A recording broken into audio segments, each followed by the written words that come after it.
자, 3번 소화관 벽의 구조에 대해서 보도록 하겠습니다. 자, 우리가 소화관이 있었고 소화 부속기관이 있었죠. 소화관이라는 것은 이제 식도를 한번 그려보고요. 식도가 이렇게 있고 위가 이렇게 있고 작은 창자가 이렇게 있죠. 작은 창자까지 한번 그려보도록 하겠습니다. 자, 여기가 이제 식도, 이제 음식물이 지나가는 길이다 해서 식도고, 이게 이제 위가 되겠죠. 자, 위에서 이렇게 작은 창자가 있습니다. 자, 이렇게 큰 창자가 있고요. 자, 이게 이렇게 음식물이 지나가면서 이렇게 소화액이 분비되면서 소화가 이루어지는 곳을 소화관이라고 합니다. 이 소화관 벽, 이 벽이죠. 자, 이게 소화관 벽에 구조가 있는데요. 자, 이 부분을 우리가 한번 단면으로 이렇게 잘라 보도록 하겠습니다. 자, 이 부분을 단면으로 한번 잘라 보면요. 자, 여기에 이 안쪽에 있는 막이 이렇게 있습니다. 이 안쪽에 있는 막을 우리는 점액이 분비된다 해서 점막이라고 합니다. 점막이 이렇게 있고요. 그 다음에 이 바깥쪽에 있는 막이 있습니다. 이 바깥쪽에 있는 막은 이렇게 위라든지 이렇게 장기를 싸고 있는 막이라 해서 우리는 장막이라고 합니다. 장기 바깥쪽을 싸고 있는 막이라 해서 장막이라고 하는데요. 자, 속에는 점막이 있고 바깥에는 장막이 있다. 장기를 싸고 있는 막이 있다. 이렇게 이해하시면 되겠습니다. 자, 먼저 안쪽에 있는 점막을 한번 그려보도록 하겠습니다. 자, 이 안쪽에 점막을 그려보면 자, 이렇게 점막이 있겠죠. 점막이 이렇게 있고요. 자, 그 다음에 점막 바깥을 이렇게 싸고 있는 자, 이 부분은 점막 밑에 있기 때문에 점막 밑층이라고 합니다. 자, 그 다음에 점막 밑층 또 바깥을 이렇게 싸고 있는 층이 있는데요. 자, 이 층은 근육으로 구성되어 있기 때문에 근육층이라고 합니다. 가장 바깥을 싸고 있는 이게 장기를 싸고 있는 막이 장막입니다. 자, 이쪽이 배 쪽에 있기 때문에 배 복자를 써가지고 장막 중에서도 복막에 해당합니다. 자, 이 장기를 싸고 있는 막은 심장을 싸고 있는 막도 있었고, 그러죠? 또 허파를 싸고 있는 막이 있었죠? 그래서 장막에는 이렇게 심장을 싸고 있는 심장막도 있고, 자, 허파를 싸고 있는 가슴막도 있고, 또 이렇게 배 쪽에서 장기를 싸고 있는 막을 배 복자를 써서 복막이라고 합니다. 그래서 장막에는 이렇게 복막, 심장막, 가슴막이 있는데 이제 이쪽은 배 쪽에 있기 때문에 복막이라고 해도 됩니다. 자, 이렇게 소화관의 벽에는 점막과 점막 밑층, 그 다음에 근육층, 장막 이렇게 네 가지로 구성되어 있다라고 이해하시면 되겠습니다. 자, 이 가장 속에 있는 막은 점막이죠. 그래서 점막이 가장 속에 있고 이제 이 점막에서 점액이 분비되겠죠. 자, 이 점막에는 자, 이쪽 안쪽에는 이렇게 점액이 분비되는 점막이 있다라고 이해하시면 되겠습니다. 점액이 분비돼서 점막이다 라고 이해하시면 되겠고요. 이 점액은 음식물이 잘 미끄러질 수 있도록 윤활액 역할을 해주겠죠. 두 번째 층은 점막 밑에 있는 점막 밑층입니다. 점막 밑에 있기 때문에 점막 밑층인데요. 이 점막 밑층에는 혈관이나 림프관, 자, 이런 것들이 분포되어 있습니다. 자, 여기 보면 점막이 이렇게 있죠. 점막 밑에 보면 이렇게 이제 혈관이나 림프관이 많이 분포되어 있기 때문에 작은 창자에서 영양물질들이 흡수되죠. 그래서 작은 창자에 있는 점막 밑층에는 이러한 모세혈관들이 있기 때문에 또 영양물질들이 흡수된다라고 이해하시면 되겠고요. 자, 이게 위벽을 보면 속에 있는 막은 점막이 되겠죠. 점막이 이렇게 있고요. 점막 밑층이 이렇게 있습니다. 점막 밑층, 그 다음에 근육층이 있습니다. 자, 위장도 근육으로 구성되어 있기 때문에 꿈틀운동, 분절운동 이러한 운동이 이루어지죠. 그래서 민무늬 근육으로 구성되어 있습니다. 자, 내장 근육들은 이제 무늬가 없는 민무늬 근육으로 구성되어 있고요. 그 다음에 제일 바깥을 싸고 있는 막이 장막이죠. 위 창자관을 이렇게 안쪽에 보면 점막이 있다라는 것들을 알 수 있고요. 점막 안쪽에는 이제 공간이 있어서 여기서 이제 음식물이 이렇게 지나가겠죠. 자, 그리고 점막 밑에 있는 층이 점막 밑층, 점막 밑조직, 점막 밑층입니다. 점막 밑층으로 되어 있고, 점막 밑층 아래쪽에 바로 근육으로 구성되어 있는 근육층이 있습니다. 여기가 근육층이죠. 자, 민무늬 근육으로 구성되어 있다. 자, 그리고 바깥을, 장기 바깥을 싸고 있는 것을 우리는 장막이라고 그랬죠. 그래서 음식물이 있는 곳이 바로 위창자관의 속에 있는 공간에 음식물이 이렇게 있죠. 음식물이 있고 점막이 있고요. 그리고 점막 밑조직, 민무늬 근육, 그 다음에 장막 이렇게 되어 있고요. 점막 밑조직에는 이렇게 혈관이나 림프관이 많이 분포되어 있다 라고 이해하시면 되겠습니다. 그 다음에 점막 밑 신경얼기들이 있습니다. 자율신경들이 얽혀서 점막 밑 신경얼기가 되는데요. 자, 이렇게 그림을 한번 보면, 자, 여기가 점막이 되겠고요. 그러니까 점막 밑층에 이렇게 점막 밑 신경얼기들이 이렇게 분포되어 있습니다. 자, 이 점막 밑 신경얼기들은 자율신경이 얽혀서 이렇게 형성된 신경이다 라고 이해하시면 되겠고요. 장신경계다 라고 이해하시면 되겠습니다. 장에 있는 신경계. 이렇게 점막 및 신경얼기들이 분포되어 있어서 이 점막 사이에 얇은 점막 근육판으로 구성되어 있습니다. 이렇게 얇게 있어서 점막에도 근육판으로 구성되어 있는데요.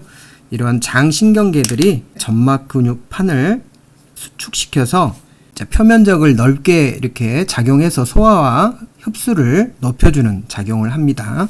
또 그리고 점막 신경얼기들은 이렇게 점막에 있는 세포들에게 직접적 간접적으로 작용을 해가지고 점액을 분비하게 하는 작용을 한다 라고 이해하시면 되겠습니다.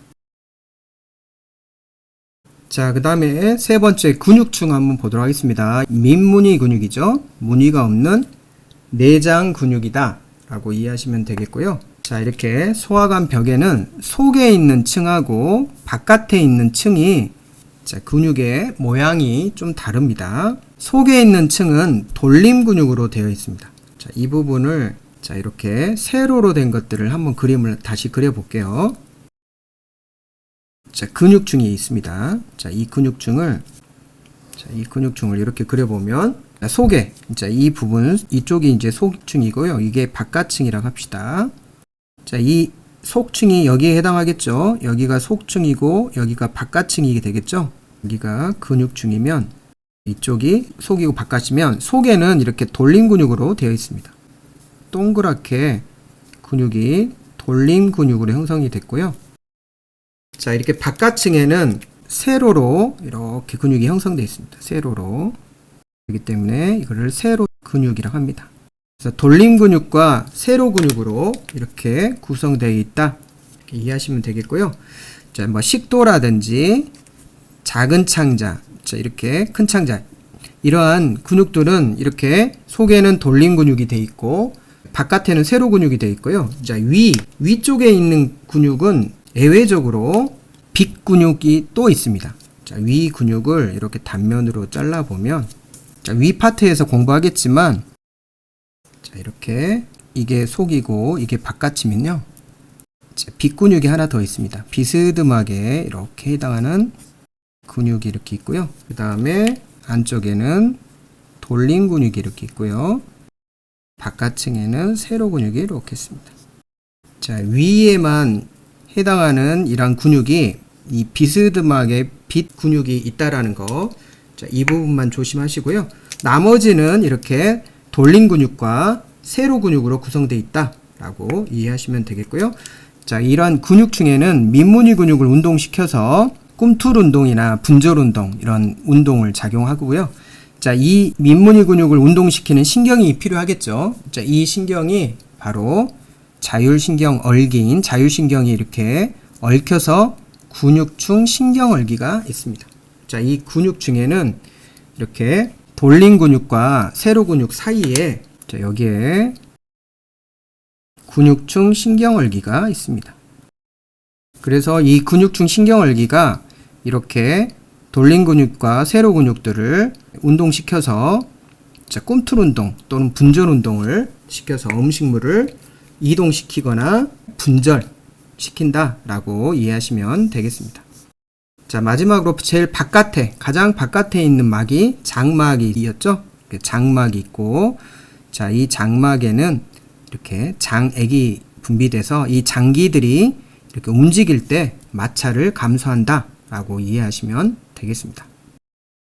자, 그래서 이렇게 점막 밑층, 점막 밑 조직 같은 의미인데요. 혈관이나 림프관이 있다 라고 이해하시면 되겠고, 작은 창자에서는 영양물질들을 흡수하는 작용을 합니다. 자, 그 다음에 5번째 위벽의 구조에 대해서 보도록 하겠습니다. 자, 위가 이렇게 있으면요. 위가 이렇게 있는데요. 위에도 마찬가지로 안쪽에 있는 막이 점막이 있겠죠? 점막이 있습니다. 자, 그래서 위벽에는 이렇게 점막이 있다 라고 이해하시면 되겠고요. 여기서 이제 소화 효소를 분비하는 셈이다 라고 했는데요. 자, 이 부분을 우리는 소화액으로 수정해 주시면 되겠습니다. 소화액을 분비하는 셈이 다수 존재한다. 자, 그러니까 이 점막에는 소화액을 분비하는 셈이 존재하는데요. 이 소화액에는 이제 뭐 점액도 있고요. 소화 효소도 있고 또 호르몬도 있습니다. 자, 이런 것들을 모두 소화액이라고 합니다. 자, 그래서 이 점액을 분비하는 이러한 셈이 존재하고 소화 효소를 분비하는 셈이 존재합니다. 자, 이 셈은 또 이렇게 바깥에 관이 있는 외분비셈이 있고요. 이렇게 관이 없는 내분비셈이 있습니다. 자, 셈에는 두 종류가 있는데 바깥으로 이렇게 분비되는 것들이 소화효소가 분비가 되고요. 내분비셈에서 이제 내분비셈에는 이렇게 관이 없습니다. 관이 없기 때문에 혈관의 도움을 받죠. 자, 그래서 혈관의 도움을 받아서 이 내분비셈에서 혈관으로 분비되는 게 무엇이었습니까? 바로 호르몬이었죠. 호르몬을 혈관으로 분비해서 혈액을 타고 이동하죠. 자, 그래서 이렇게 안에서 분비된다 해서 내분비셈, 바깥으로 관을 통해서 분비된다 해서 외분비셈이라고 합니다. 자, 이러한 셈들이 다수 존재합니다. 자, 셈을 한번 보도록 할게요. 자, 왼쪽에 보면 이제 이러한 셈들이 있죠. 이제 셈이 이렇게 존재합니다. 이제 셈이 있는데 어떠한 셈에서는 이러한 펩시노겐이 분비가 됩니다. 펩시노겐은 단백질을 분해하는 소화효소에 해당하는데요. 자, 여기에 있는 세포 이름이, 이 동그란 세포 이름이 으뜸세포라고 합니다. 으뜸세포. 이 세포 중에서 가장 뛰어나다, 으뜸이 된다 해서 으뜸세포라고 하는데요. 이 으뜸세포에서 펩시노겐이 분비가 됩니다. 자, 우리가 이거 외울 때는요. 자, 으뜸세포에서 분비되는 게 펩시노겐이라겠죠. 자, 우리가 콜라 중에 펩시콜라가 있습니다. 펩시콜라. 이 펩시콜라는 최고입니다. 맛이 최고다. 이렇게 외우시면 되겠습니다. 으뜸이 됩니다. 그래서 으뜸세포에서 분비되는 게 펩시노겐입니다.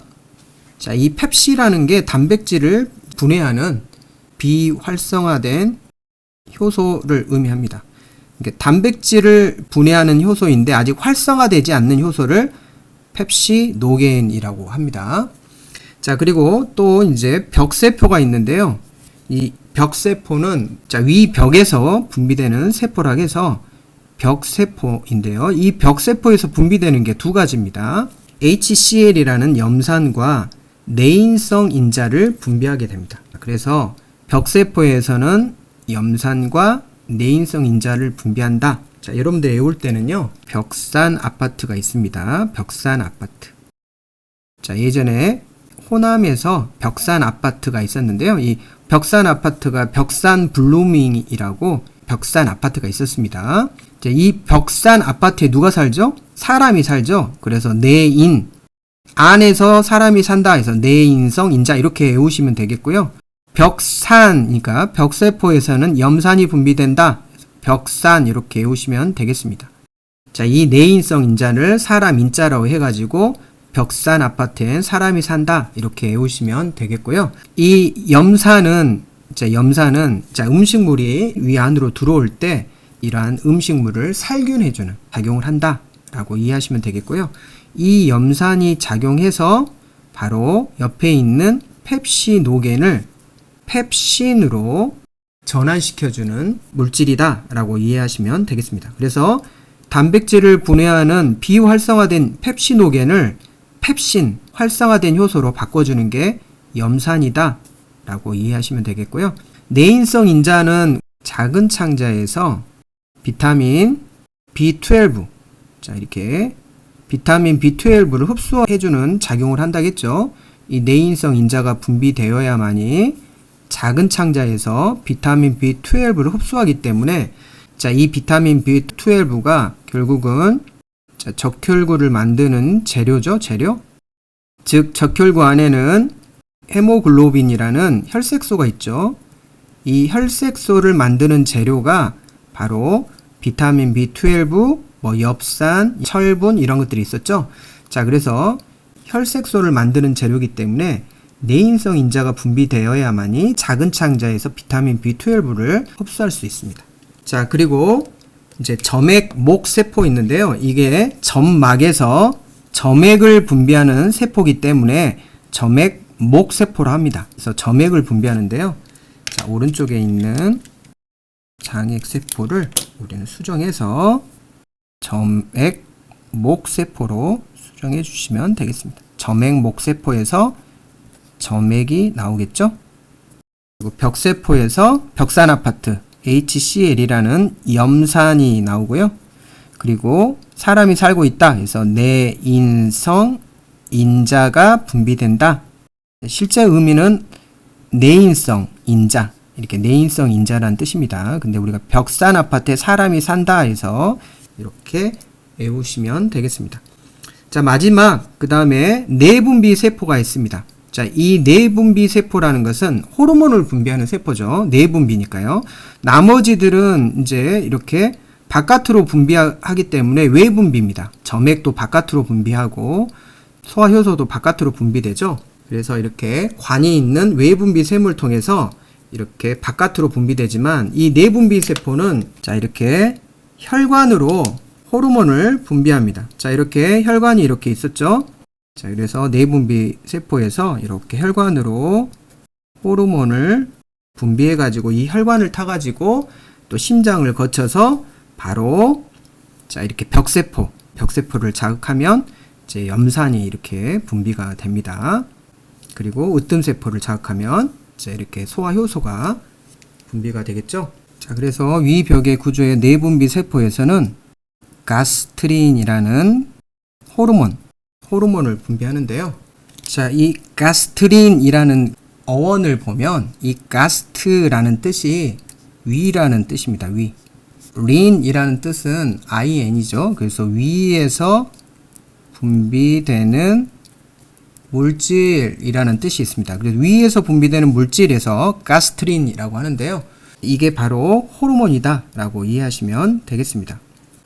자, 최근에는 자, 이렇게 벽세포에서 단백질을 분해해주는 펩시노겐만 분비되는 게 아니라 위 리파제가 분비된다라고 보고되고 있습니다. 위에서 분비되는 리파제도 분비된다. 자, 리파제라는 뜻은 이제 지방을 분해하는 소화효소인데요. 리파제, 위에서 분비되는 리파제도 분비된다라고 이해하시면 되겠고요. 여기에 추가로 벽세포의 염산과 내인성 인자와 으뜸세포의 펩시노겐과 위 리파제도 분비가 돼서 지방을 분해해주는 소화효소도 분비된다 라고 이해하시면 되겠습니다. 자, 기초확인 문제 한번 풀어보도록 하겠습니다. 소화관 벽에서 가장 안쪽에 있는 층이다. 자, 이렇게 소화관 벽에서 가장 안쪽에 위치한 이게 무엇이었습니까? 자, 이렇게 가장 안쪽에 막이 있었죠? 자, 이렇게 안쪽에 분포한 막. 자, 여기는 이렇게 점액이 분비된다고 해서 점막이었죠. 점맥. 그리고 점액만 분비되는 게 아니라 세포들이 여러 개 있었죠. 이렇게 점액 목세포도 있었고요. 또 어떤 세포는 으뜸 세포도 있었죠. 자, 으뜸 세포에서는 단백질을 분해하는 소화효소와 또 지방을 분해하는 소화효소도 약간 나왔죠. 자, 그 다음에 어떤 세포는 내분비샘을 분비하는 세포도 있었죠. 그리고 벽세포도 있었죠. 자, 이렇게 소화효소를 분비하는, 즉 으뜸세포에서는 소화효소가 나왔죠. 단백질을 분해해주는 소화효소도 이렇게 나왔고요. 점액 목세포에서는 점액을 분비하겠죠. 자, 그 다음에 내분비세포에서는 호르몬을 분비하죠. 가스트린 호르몬을 분비한다. 자, 그래서 이렇게 흡수하고 방어와 같은 기능을 한다. 점액들은 이렇게 산성으로부터, 자, 이 벽세포에서 뭐가 나옵니까? 벽세포에서 염산이 나오죠. 염산. 자, 이 염산은 강한 산성입니다. 강한 산성이기 때문에 점액 목세포에서 점액이 분비가 되지 않으면 이제 위벽을 손상시키겠죠. 위벽을 손상시키기 때문에 이렇게 위벽을 이렇게 코팅해 주는 게 바로 점액이다. 이런 염산이 분비됐을 때 이렇게 보호해 준다, 방어해 준다 라고 이해하시면 되겠습니다. 자, 그래서 점막이 답이 되겠고요. 자, 장막이라는 것은 바깥을 싸고 있는 막이죠. 이렇게 제일 바깥을 싸고 있는 막이 장막이다 라고 이해하시면 되겠고요. 그 다음에 근육막을 싸고 있으면 근막, 그 다음에 안구의 제일 바깥층에 해당하는 막을 공막이라고 했죠. 그 다음에 점막 밑에 있는 층은 점막 밑층이니까 소화효소하고는 관여가 없겠죠. 자, 2번 소화관 벽 중에 실질적인 소화와 관련된 막은, 자, 소화와 관련된 막은 소화효소가 분비되는 막이 되겠죠.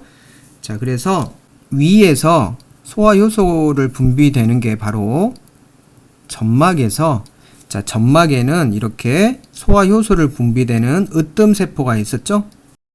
자, 으뜸세포에서 분비되는 소화효소가 단백질을 분해해주는 펩시노겐이 있었고요. 자, 비활성화된 소화효소죠. 그리고 위에서 분비되는 위 리파제가 있었죠. 자, 그래서 약간의 지방도 이렇게 분해해준다 라고 이해하시면 되겠습니다. 그래서 실질적으로 소화와 관련된 있는 것은 점막이다 라고 이해하시면 되겠습니다. 자, 윤활막이라는 것은 뼈와 뼈 사이에 이렇게 막이 이렇게 있죠. 자, 이 막이 이 뼈와 뼈 사이에 마찰을 줄이기 위해서 윤활액이 있어서 윤활액을 싸고 있는 막이 바로 윤활막이다 라고 이해하시면 되겠고요. 뇌와 척수를 싸고 있는 막은 뇌척수막, 소화와 관련되지 않죠. 자, 섬유성막, 섬유막도 소화와 관련되지 않는 막입니다. 자, 윤활막 바깥을 싸고 있는 게 섬유막이 되겠죠. 자, 이 섬유막이 두꺼워진 것을 우리는 인대라고 합니다. 이게 두꺼워진 것을 뼈와 뼈 사이를 지지해주는 인대다 라고 이해하시면 되겠습니다. 자, 3번 다음에서 설명하는 소화관 벽은, 자, 이 소화관 벽에 대한 문제인데요. 자, 장액이 분비된다. 장액이 분비되고 가장 바깥에 있는 막이다. 자, 이렇게 가장 바깥에 있는 막, 자, 이 막이 무엇이었습니까? 장기를 싸고 있는 막이라 해서 장막이고요. 이 장막에서 이렇게가 나오는 게 장액이죠. 장기들이 이렇게 서로 장기와 장기 사이가 이렇게 마찰을 감소하기 위해서 장액이 분비된다. 이렇게 이해하시면 되겠습니다. 장기들 사이에서 마찰을 감소한다. 자, 그래서 답은 1번이 되겠고요. 자, 오늘 공부한 내용을 한번 정리해 보시길 바랍니다. 자, 소화관 벽을 한번 여러분들이 그림을 그려보시고 제일 안쪽에 있는 막이 점막이었고 제일 바깥층에 장기를 싸고 있는 막이 장막이었죠. 그리고 점막 밑에는 점막 밑층이 있고 그 다음에 근육층이 있었죠. 자, 이 관벽을 여러분들이 그림을 그리면서 여러분들이 이해하시면 되겠고요. 자, 우리가 알아둘 것에서는 일반적으로 장액, 여기서 말하는 장액은 자, 이렇게 장기를 싸고 있는 장막에서 분비되는 장액과는 좀 다릅니다. 자, 여기서 장액은 작은 창자에서 작은 창자 점막에서 분비되는 소화액을 의미합니다. 장막 바깥에 있는 장액과 작은 창자의 점막에서 분비되는 소화액을 우리는 장액이라고도 합니다. 자, 그래서 영어가 약간 틀립니다. 자, 여기서 장액은 intestinal juice라고 합니다. intestinal juice라고 하고요. 그리고 장막, 장기 바깥을 싸고 있는 장액은 윤활작용 해주는 이러한 장액이다 라고 이해하시면 되겠습니다. 이러한 장액은 맑은 물과 같이 생겼고요. 점액은 끈적끈적한 물이다 이렇게 이해하시면 되겠고요. 소화관에서 일반적으로 장액은 소화효소, 자 이건 소화효소라고 하면 안 되고요. 소화액이라고 해야 됩니다. 왜냐하면 이제 여기에서 있는 장액은 소화효소도 있고 또 점액도 이렇게 장액에 포함되어 있고요. 뭐 여러 가지 이런 모든 것들을 소화액이라 합니다. 그래서 점막에서 분비되기 때문에 소화액이 맞고요. 그리고 또 점액은 끈적끈적한 물로 해당하니까 이렇게 잘 미끄러지도록 윤활유다라고 이해하시면 되겠습니다. 자, 그리고 장막에서 분비되는 장액은 윤활유라고 했죠. 그래서 장막에서 분비되는 장액이나 점막에서 분비되는 이런 점액은 이렇게 잘 미끄러질 수 있도록 마찰을 감소해주는 윤활작용을 한다라고 이해하시면 되겠고요. 자, 호르몬과 소화효소의 차이점을 여러분들이 이해하시면서 공부하시면 되겠습니다. 자, 오늘도 수고하셨습니다.